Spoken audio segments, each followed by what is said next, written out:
que así a él nadie lo instruyó, no tuvo mayor educación, pero él solo le rebuscaba dónde buscar información, qué cosa era importante para la vida de él. No llegando a estudios superiores, tuvo mucho conocimiento. Yo entiendo que Dios estaba en el asunto, claro, porque él siendo un hombre boxeador y llegar a predicar el Evangelio de tal manera y tan profunda sus palabras, que yo solamente entiendo que fue el amor de Dios para con su vida. Y esas palabras ¿cómo se llama? Con sabiduría de Dios y con autoridad de Dios. Sí, son dos cosas.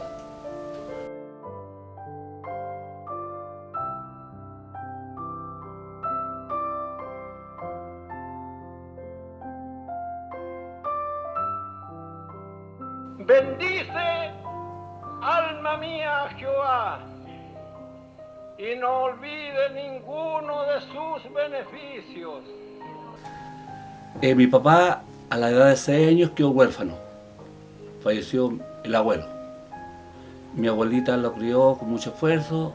Mi papá estudios tuvo la básica, porque le tocó trabajar, porque en esos años la situación económica era muy difícil y eran dos hermanos, tío Guillermo y mi papá.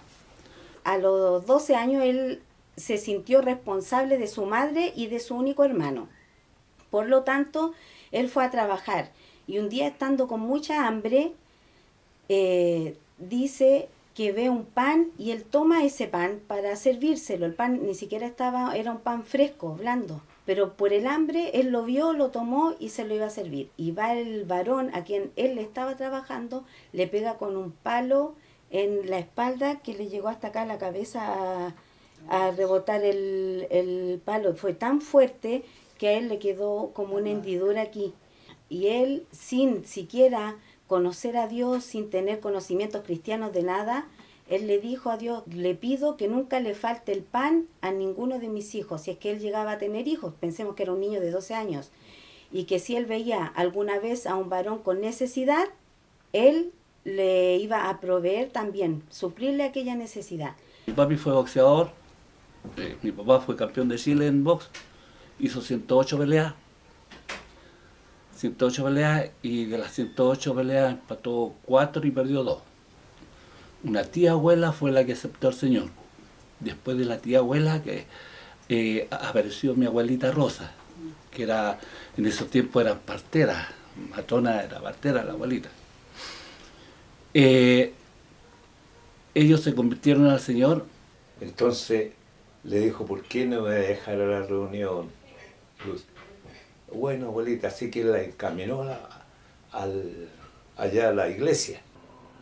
Por muy adornado, por muy hermosas flores que tenga, por una iluminación perfecta o una pintura excelente, no tiene valor eso si no se refleja en nosotros la gracia divina y el poder de la gracia divina de Dios.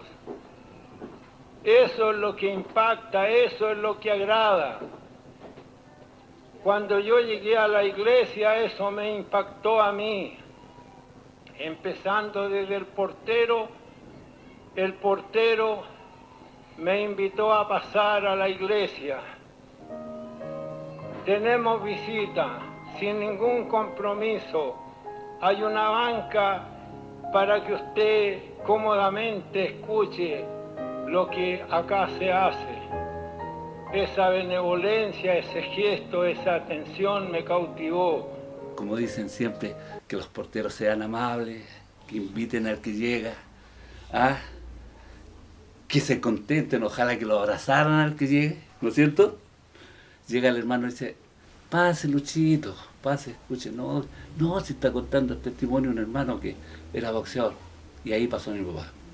Pero luego dirigí mi vista al que estaba aquí adelante y estaba entregando un mensaje, y ese mensaje impactó en mi corazón.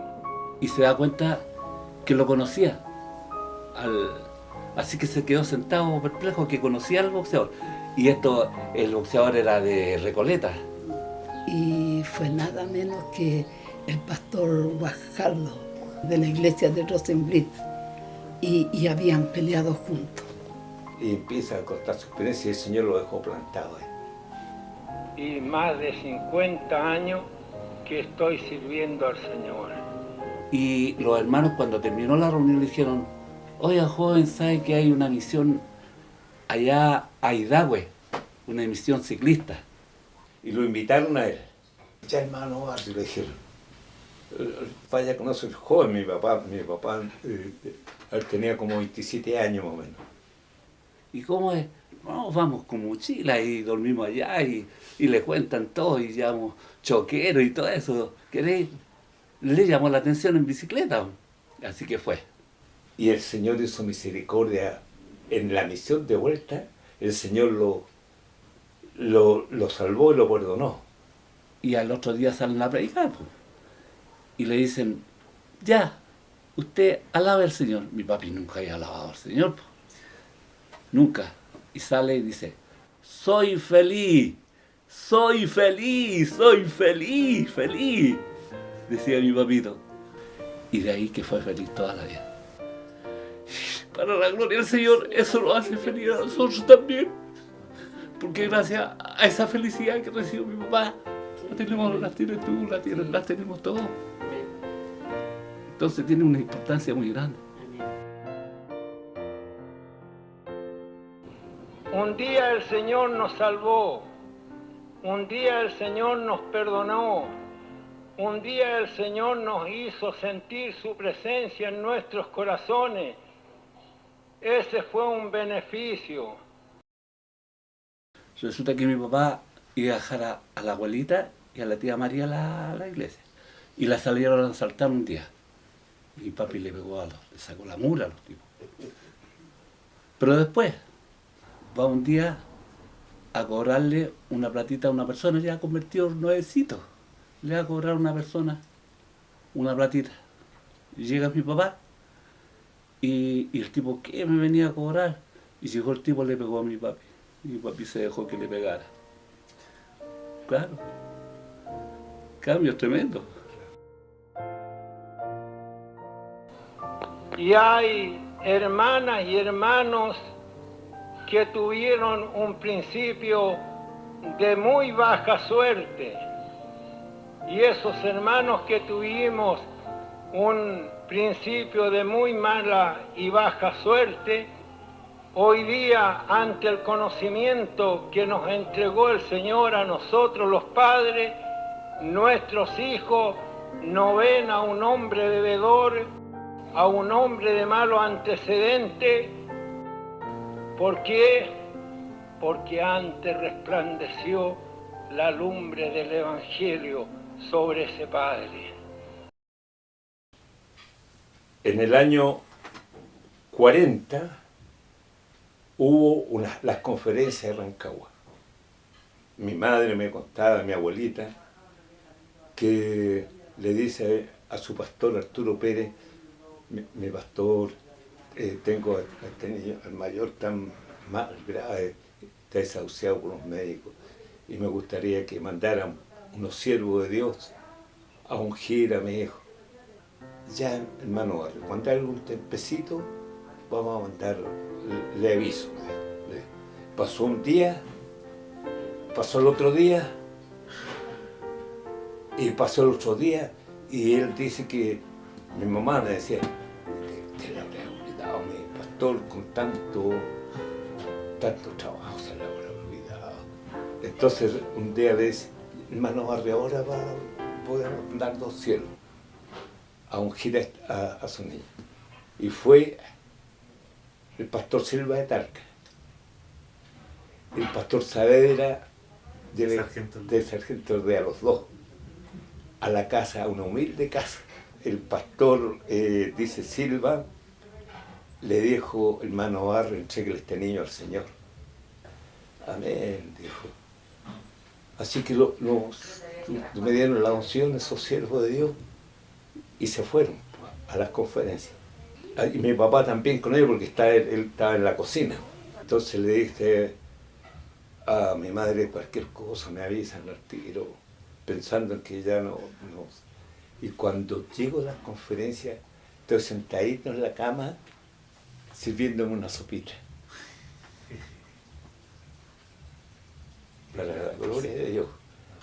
Y eso dice que lo dejó para afirmarlo en la obra del Señor.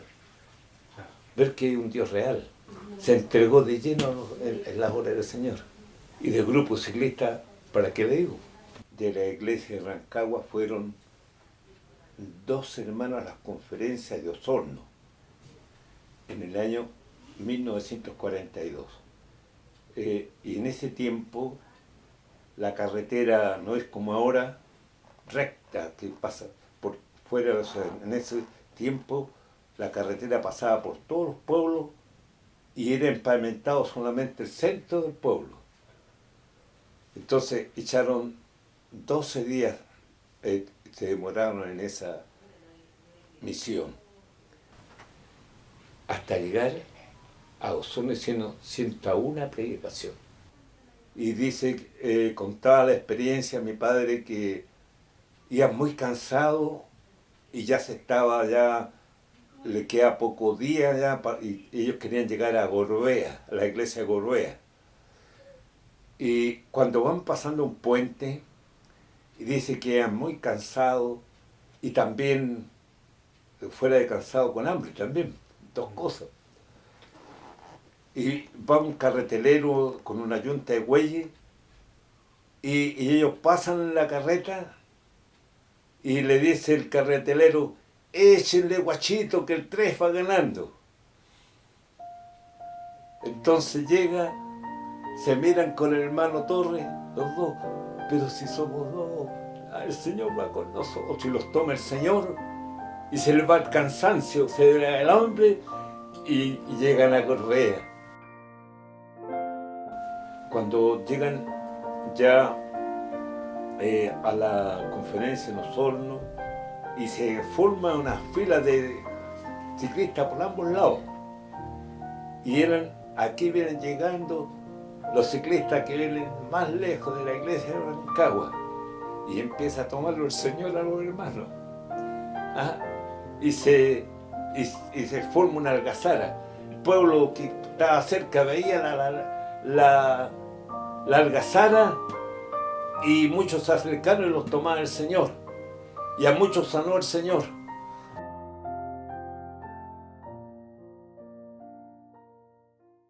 Que nuestra alabanza sea la más íntegra, la más pura, la más limpia, la más sublime, la más selecta, la que pueda Dios considerarla y ser acepta delante de Dios.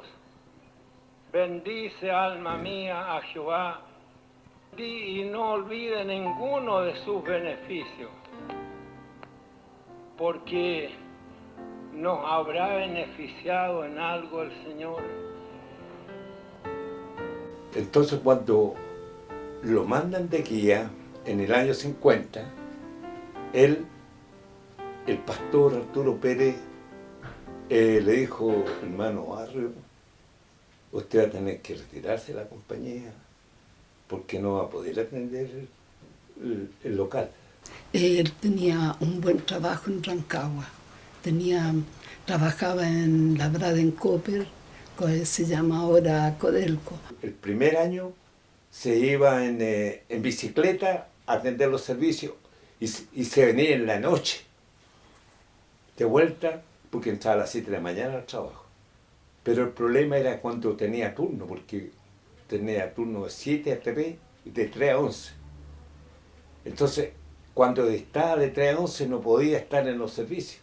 Muchos de sus hermanos, amistades que siempre tenemos en nuestra iglesia, le dijeron: hermano Barrio, ¿y por qué usted se va a ir a Rengo teniendo tantos hijos? Se le van a morir de hambre en aquel lugar. Y mi padre estaba en esa conjetura, abreviándolo. Y mi mamita le decía: hay 30.000 personas en Rengo que no se han muerto de hambre, y te vas a morir tú que vas sirviendo al Señor. Mi papá estaba en eso, entre obedecer a irse a Rengo, abrir obra, y en ese momento se me mueren 2 hijos, teniéndolo todo en Rancagua en 20 días. Entonces ahí se tuvo que retirar de la compañía. Y se fue a Rengo, no obedeciendo. Y ahí es donde empezó una escuela muy dura. Dios proveyó los medios en Rengo para vivir, porque tocó el corazón de un hermano de Rancagua y para que le proveyera un local de trabajo que fue una recepción de limpiado de ropa, donde limpiábamos ropa. Yo siempre le estaba ayudando a lavar la ropa. Íbamos a predicar a la isla, íbamos a predicar en bicicleta, a Lautaro con Riquelme, íbamos a la Villa La Soja a dirigir un local que había en la Villa La Soja y regresábamos a pie con mi hermano Guillermo en los brazos. Y como le gustaba el ciclismo, mi padre ciclista, ya vamos a predicar, pero pidió la bendición, vamos a cantar, y ya en el nombre del Señor empezamos. Trae la señora aquí, ya no la dejes ir, ellas andan alegre, pero en sus almas no tienen paz. Ellas andan alegre, pero en sus almas no tienen paz. Gloria a Dios. Si larga es la subida que apenas subo ya, no te aflijas, hermanos, contigo Cristo está. Entonces, a veces vamos como que vamos subiendo, como ese pasaje maravilloso de David cuando pasó el torrente de Cedrón, llorando cuando se levantó Absalón en contra de él. Entonces iban subiendo, y así como iban subiendo, iban llorando, pero iban subiendo, pero iban llorando, llorando, pero subiendo. Aunque sea larga la subida, aunque apenas subamos ya, no te aflijas, hermano, contigo está el Señor. Ahora en Rengo, mi papá tuvo experiencias muy fuertes. Estaba mi abuelita, enferma de artritis. La abuelita, la mamá de mi papá. Se enfermó mi hermanito Nayo, que está sepultado en Yoyeo. Se enfermó la Marita, mi mamita, producto de lavar de esas sábanas de creda. En la mañana amanecía así la escarcha, en pleno invierno, se levantaban a las 4 o 3 de la mañana a lavar. Mi mami le vino una asma crónica, toda la vida ha sufrido de asma. Y un día sale el menor de mi hermano y se quiebra una pierna. Una persona le pidió un cheque prestado y se mandó a cambiar y lo estafó a mi papá y quedó mi papá con una deuda tremenda. Y más encima teníamos tintorería por el asunto de la lavandería y le robaron la ropa a mi papá. Y todo eso viene junto. Todo junto. Todo viene en un año. Le decían unas personas, ¿sabe, señor Barrio? Tiene que haberle tirado un mal a usted, ¿cómo tanta? Y mi papá, muy afligido, ya no había a qué recurrir, va a hablar con el pastor Arturo Pérez. El pastor Arturo Pérez era adinerado, pero muy sencillo. Y el pastor Pérez le dice, qué rico, qué bueno, le dijo, que está poniendo el cuero duro, le dijo a mi papá. Así que mi papito se fue con eso. Pero ahí yo nunca lo oí quejarse, Señor. Oraba al Señor, oremos al Señor. Pero siempre él con la alabanza en los labios. Siempre. Por el desierto de prueba voy, siguiendo el sendero al pasar el Jordán. Mi Jesús me guía, Él me guiará, Él será mi puente, Él será mi puerta, Él es el camino a la vida eterna. Sin ningún temor iré, a la Canaán celestial entraré.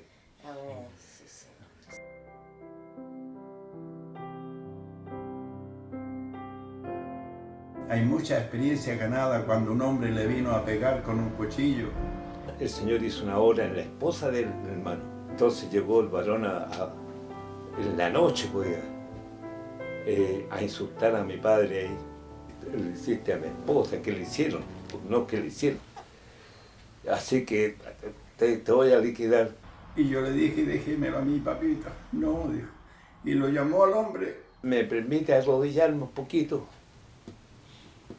Orar, venga, si gusta usted escucha la oración.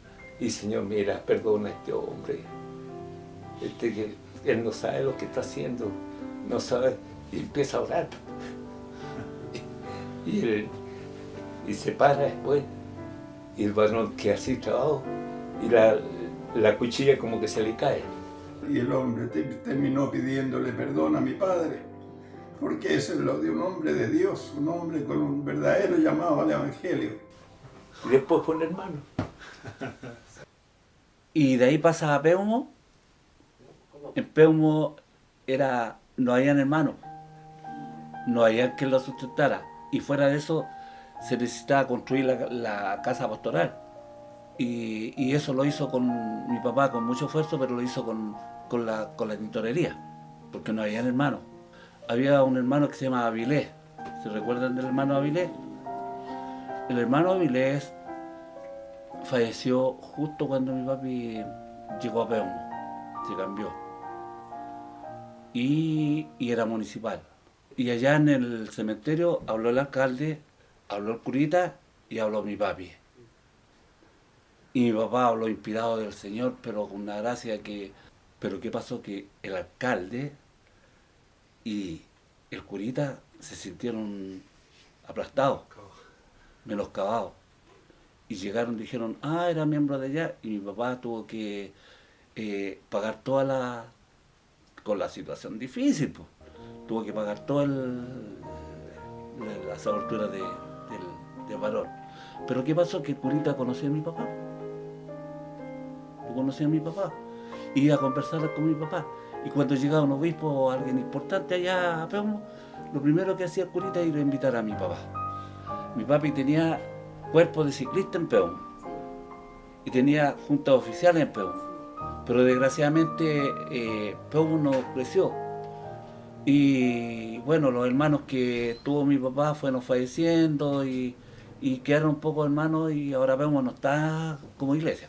Quiero recordar una de las tantas cuando las conferencias que fueron en Santiago, y yo tengo una revelación de sueño, que veía un cerro y una multitud de hermanos, y al frente se veía el mar. Y en eso, como a las 1 de la tarde, llega mi papá y me dice, Sarita, me dijo, quiero conversar contigo. Ya, papito. Entonces me fui a un dormitorio a conversar con él. Me dice, Sarita, me dijo, me cambiaron de iglesia, me dijo, me salió un traslado a la iglesia de Yoyeo. Pero tal cual como el sueño, tal cual fue, porque el cerro está la iglesia y los hermanos cuando nos recibieron, y el mar al frente. Llegó en una etapa bastante difícil dentro de la iglesia. Lo compró de toda mi familia y hermano Ezequiel también. ¿Por qué? Porque resulta que hubieron enfermedades, hubieron problemas por medio. Que como decía mi cuñado, mi papá llegó a Yoyeo donde la iglesia tenía un quiebre. Entonces habían grupos y grupos. Pero que uno opinaba de una manera, era un conflicto tremendo. Se hizo una semana de cadena de oración de 24 horas. Y a mí me tocaba orar en el día y en la noche, pero para que y terminar en una vigilia. Y fue algo tan maravilloso porque a terminar la vigilia dijo, todos tomemos de la mano, como una cadena, el más chico, el más grande. Y cantaban, estos son los que han vencido por la sangre del Cordero. Y todos tomados de la mano, porque este no se miraba con el otro, pero estaban tomados de la mano y levantaban los brazos. ¿Se acuerdan de eso ustedes? La iglesia. ¿Ah? Se unió la iglesia. Se unió la iglesia. La doctrina del perdón, no nos equivoquemos en esto. Por ahí alguien cometió un delito un poco desagradable y un poco negro ante la presencia de Dios. Un instrumento le dijo, hijo, tus pecados son perdonados. No fue un instrumento, fue otro y el otro. Entonces un día dice, se siente feliz porque han sido perdonados sus pecados. Y yo le dije, bueno, eso le hablaron los instrumentos a usted, pero usted siente el perdón de Dios en su corazón con todo el daño que usted ha hecho. No, mi pastor, me dijo. Entonces usted no está perdonado. Cuando David le fue perdonado su pecado, le dije yo, él dijo, mi pecado te declaré y no encubrí mi iniquidad, y tú perdonaste la maldad de mi pecado. Porque con el corazón se cree para justicia y con la boca se hace confesión para salud. Él es el que perdona tus iniquidades, pero en Primera de Juan capítulo 1 versículo 7 dice, si nosotros confesamos nuestros pecados, Él es justo y fiel para perdonar nuestros pecados. El perdón de nuestros pecados nos trae paz. Esa palabra ¿cómo se llama? Con sabiduría de Dios y con autoridad de Dios. Sí, son dos cosas. Yo entiendo que Dios estaba en el asunto, claro, porque él siendo un hombre boxeador y llegar a predicar el Evangelio de tal manera y tan profunda sus palabras, que yo solamente entiendo que fue el amor de Dios para con su vida.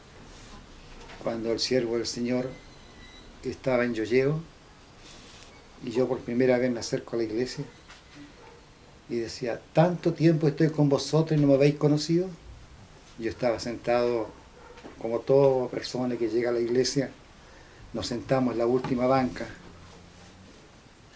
y cuando por segunda vez el siervo del Señor dice, tanto tiempo estoy con vosotros y no me habéis conocido. Y por tercera vez dice, sí, tanto tiempo estoy con vosotros y no me habéis conocido. Yo fui el que te salvé. Yo fui el que te libré de la muerte. Ahí entendí que el Señor me había librado de ese accidente tan grande, donde estuve desangrándome en la calle, perforando mi pulmón, una bala que me atravesó de lado a lado.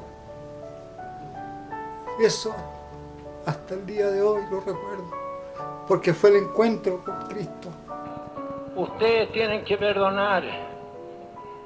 Un día ya no les voy a predicar más, no porque me voy a cansar, sino porque a Dios le va a placer llevarme a un lugar mejor. Pero mientras tenga vida, algo me va a escuchar. Y que de eso alguito penetre esa luz en su corazón y nos haga bien, especialmente a mí. Uno no piensa las cosas antes de decirlas. Y mi abuelito pensaba siempre, porque iban a pedirle muchos consejos, no solo hermanos de la iglesia. Mucha gente llegaba de aquí de la ciudad a hablar con él, mucha gente.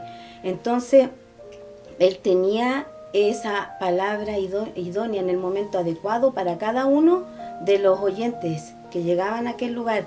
A mi padre le habían regalado una grabadora. Entonces llega un hermano y lo hago pasar a la oficina y se sorprendió al ver al pastor con esa grabadora. Pero en ese momento mi papá estaba sirviéndose, estaba pelando una manzana con un cuchillo.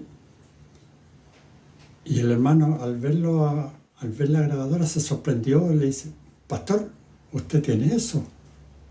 Entonces mi padre, psicológicamente, le dice: ¿qué estoy haciendo, hermano? ¿Está pelando una manzana, pastor? ¿Y si yo se la entierro a usted? Dijo: depende del uso que se le dé a las cosas. Porque nosotros nos vinimos de Yoyeo con el objetivo de atenderle a él, porque mis padres ambos estaban enfermos.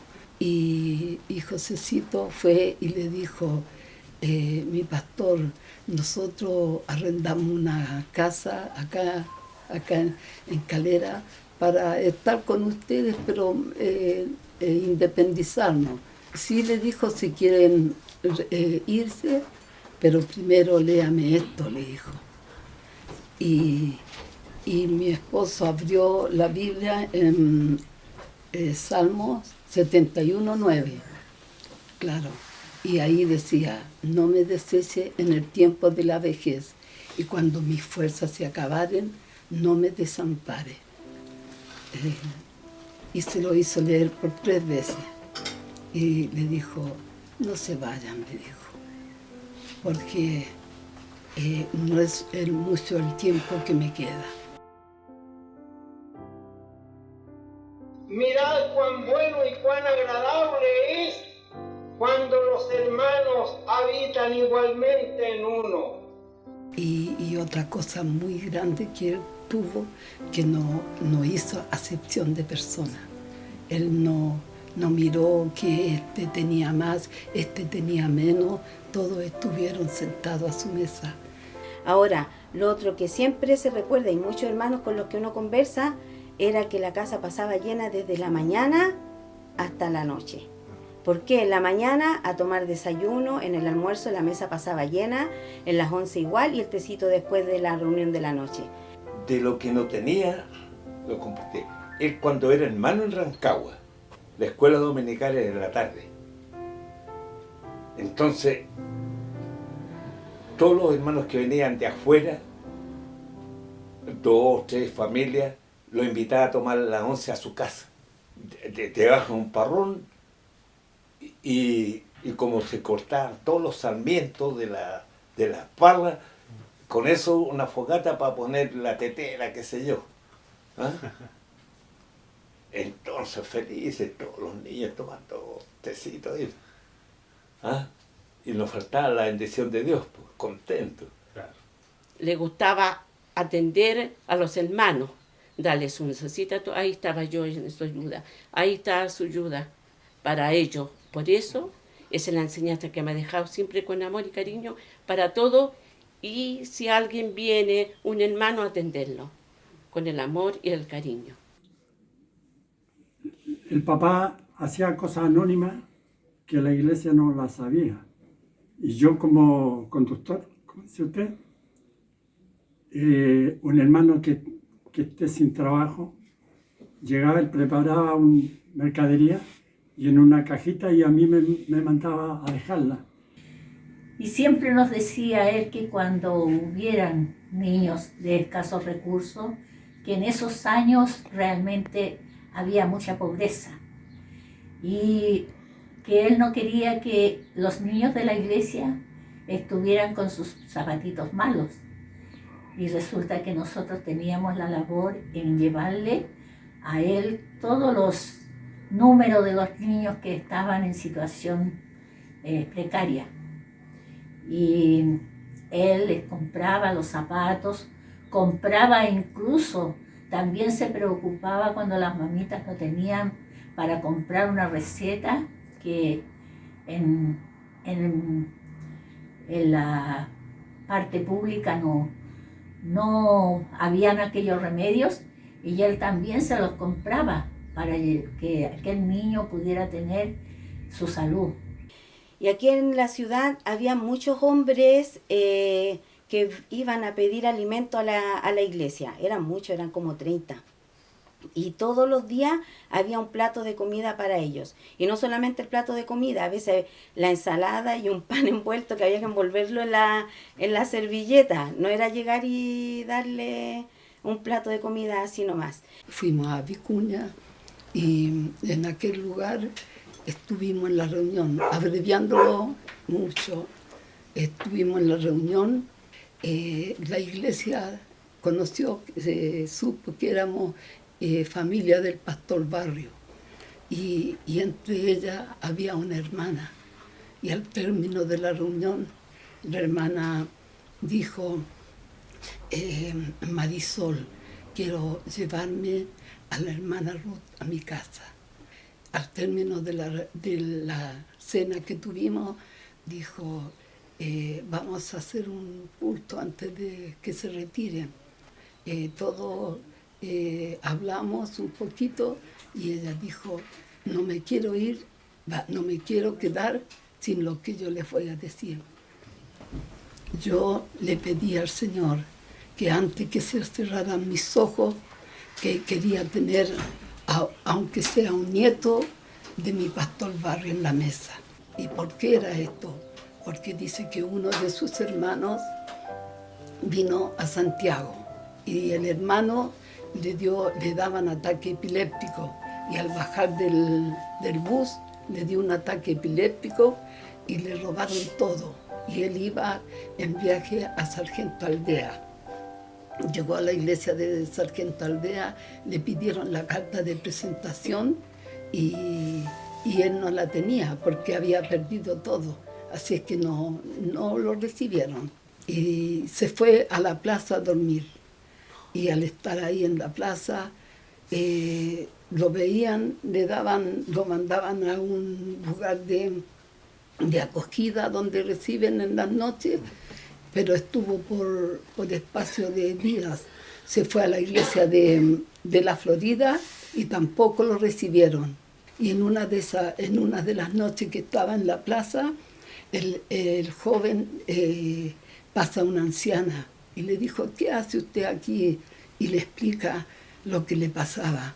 Mire, le dijo, yo ando con una platita en el bolsillo, vea usted hasta dónde le alcanza para que se regrese a su hogar. Y él ve que solamente le alcanzaba para ir, llegaba hasta Calera. Y eran las 1 de la mañana y llegó a Calera. Y sale mi esposo y baja y le dijo, busca un varón, le dijo, que lo necesita usted, está preguntando por usted, hágalo pasar, que lo estoy esperando. Y lo hizo subir al 3er piso, lo vistió, que se bañara, le pasó ropa y le dio de comer y lo hizo pasar a un dormitorio que siempre lo teníamos para la visita. Entonces fue algo muy grande para nosotros y un recuerdo inolvidable, ¿no? De que persona de tan lejos se haya recordado de mi padre. Los extranjeros dicen que aquí es una población de indígenas, de indios nomás. Pero estos indiecitos conocemos al Rey de Gloria. Estos que no tenemos grandes conocimientos superiores, ni hemos penetrado a niveles sociales superiores, conocemos al Señor. Y yo prefiero, dijo el salmista, estar al lado adentro de tus atrios que no 1000 días fuera de ellos, porque en los atrios de Jehová está la presencia de Dios. En los atrios de Jehová es donde se puede apreciar y conocer lo que significa la bondad de Dios. todos los miércoles llegaban diferentes pastores porque les gustaba mucho el estudio bíblico que él hacía. Para los días viernes, los estudios bíblicos, venían a buscar la hoja de estudio. Mi papá fue muy intelectual. No llegando a estudios superiores, tuvo mucho conocimiento. Que así a él nadie lo instruyó, no tuvo mayor educación, pero él solo le rebuscaba dónde buscar información, qué cosa era importante para la vida de él.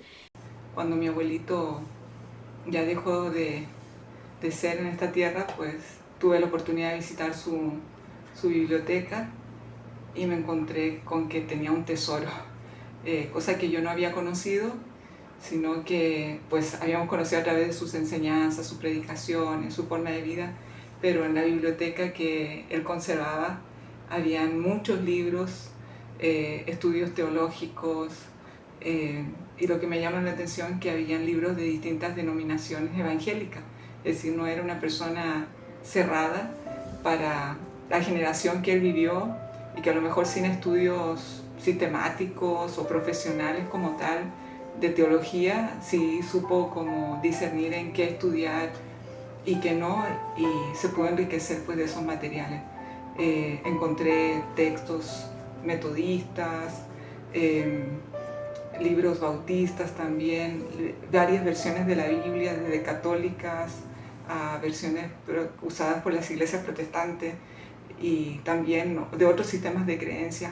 Entonces me di cuenta de que mi abuelito, a través de sus libros, pude conocer la parte que no conocía a mi abuelito, porque cuando yo lo conocí en mi niñez, pues ya era una persona mayor, que generalmente estaba enferma y fueron a lo mejor no contactos tan directos, tan frecuentes para yo poder tener la madurez de entender sus conversaciones, pero ya en mi adultez, pudiera decir, conocí a mi abuelo por la biblioteca y fue como muy satisfactorio ver que él leía, digamos, se nutría de distintas fuentes y que le preocupaba el estudio realmente. A mí mi abuelito me daba 3 referencias y yo se las tenía que tener en el instante. Entonces era como, ya, me lee la primera, espera abuelito que estoy buscando la receta, pero ¿cómo no vas a saber dónde está Corriente? Yo decía, abuelito, sí sé, pero es que todavía no lo encuentro.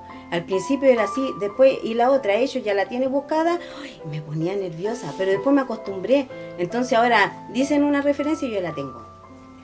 ¿Por qué? Porque eso me lo dio el training de estar con él constantemente leyendo la palabra de Dios. Yo soy una amante de la palabra de Dios, yo me gozo, yo lloro, disfruto de leer la palabra del Señor, yo me amanezco en eso. Joven, señorita, que estás aquí escuchando estas palabras, mañana va a morir tu madre, mañana va a morir tu padre. ¿Acaso estás tú en condiciones de que esas vestiduras del buen testimonio que va a dejar tu padre, tu madre en la iglesia, tú vas a ser revestido de ella? Y resulta que cuando enfermó la mamá, igualmente él la internó en pensionado para poder visitarla todos los días. En mí, no, como le digo, no había esa fe verdadera, que para mí la creencia era, sí, a lo mejor hay Dios. Entonces, cuando llegaba al lado de la mamá tenía la Biblia en el velador, le pedía a la enfermera que le leyera todos los días. Le cierra la Biblia a la mamá y se la entrega al papá. Le dice, llévesela, porque ya no la voy a necesitar más. Se saca la argolla y le dice, hasta aquí lo acompaño noblemente, pero hasta aquí nomás lo acompaño. Y se despide de nosotros, porque hoy me voy con el Señor. Y resulta que cuando veníamos en el trayecto de regreso, las palomas uno siempre las ve en las plazas o edificios, ¿no es cierto? Pero nunca en la carretera, difícil de ver. Pero había un manojo de palomas y una se eleva. Se me viene el parabrisas. Yo trato de esquivarla para que no se azotaran el parabrisas, igual se desmenuzó la paloma. Y mi papá, que venía al lado mío, hace esto. Y suspiró profundamente, dice, se me fue mi palomita. Y cuando llegamos a la calera, llegamos al domicilio, había mi hermano Daniel, se acerca a la ventana al papá y baja el vidrio y le dice, avisan de Viña que la mamá falleció. Y después en el acta de defunción, exactamente la hora. Entonces, esa experiencia para mí me llenó, que dije, verdaderamente hay un ser superior. Cuando falleció mi abuelita y estaba con mi abuelito, me daba cuenta que quizá él tenía ese deseo de tener a quien contarle algo y no tenía a su compañera. Entonces, cuán importante la labor de ambos en el ministerio. Él tenía, bueno, le dio al final, ya sabes que tuvo Parkinson después, entonces, pero igual él estuvo tranquilo, el Señor lo guardó. Él estuvo lúcido hasta el último momento que se fue. Lúcido, pero nosotros veíamos que por su estado de salud, porque tuvo como 3 años, pues, que él no podía moverse, ya no, nada, pero lúcido total. Y me dijo estas palabras: a ustedes nadie va a tener que apuntarlos con el dedo. Usted va tranquilo, porque yo ni una caluga he negociado con los que es del Señor. Eso es lo que me dijo mi padre a mí. Ni una caluga he negociado con lo que es el Señor. Y vino el pastor, el doctor que era conocedor de las cosas de Dios, el médico, y dijo, déjenlo tranquilito a mi pastor, porque a él ya está en el momento de su partida. Mire, ese momento estábamos todos acongojados en la cama, o sea, alrededor de su cama. Todos. En ese entonces el pastor Contreras andaba en viaje, pero llegó justo en el momento que le dio la unción, y él partió a la presencia del Señor. Cuando vemos nosotros que Él parte a la presencia del Señor, nosotros sentimos como un gozo, pero fue una cosa maravillosa así, como que descansamos de algo y sentimos la presencia del Señor. Hay un día glorioso que se van a cerrar tus ojos, hermana. Se van a cerrar tus ojos y se van a cerrar los míos. Se van a cerrar los ojos nuestros de muchos, pero quedará también una iglesia que se está renovando y se está formando, y que esos son nuestros hijos y nuestras hijas. ¿No es verdad? En estos días estaba mirando una fotografía del amado pastor José Silva Araya. No creo que tenga más de 17 años. Y el amado pastor José Silva Araya en estos días me escribía una carta, y en la carta me decía: este año he pasado más achacoso que nunca, y el Señor me llama a haga Él su voluntad sobre mí. Pero desapareció el amado pastor Guillermo Castillo, desaparecieron aquellos siervos de Dios que en esos días eran para ellos los maestros, como el pastor Daniel Venega y otros. Así nos vamos terminando, pero la palabra dice que Eleazar significa auxilio de Dios, y cuando dice auxilio de Dios es que la iglesia nunca quedará desamparada. ¿No es verdad? nunca quedará desamparada. Ante una situación que pasó dentro de la iglesia en esos años, alguna de las iglesias, le dije, papá, y no supo, esto no, y no me, yo pensé, dije yo, no supo cómo decir este caso bien delicado. Sí, me dijo. Mira, me dijo, los hombres nos equivocamos, dijo. Los hombres nos equivocamos, pero el Evangelio es lo más sublime, lo más santo. Así que no te preocupes de esas cosas, sirve al Señor nomás. Aquí estoy.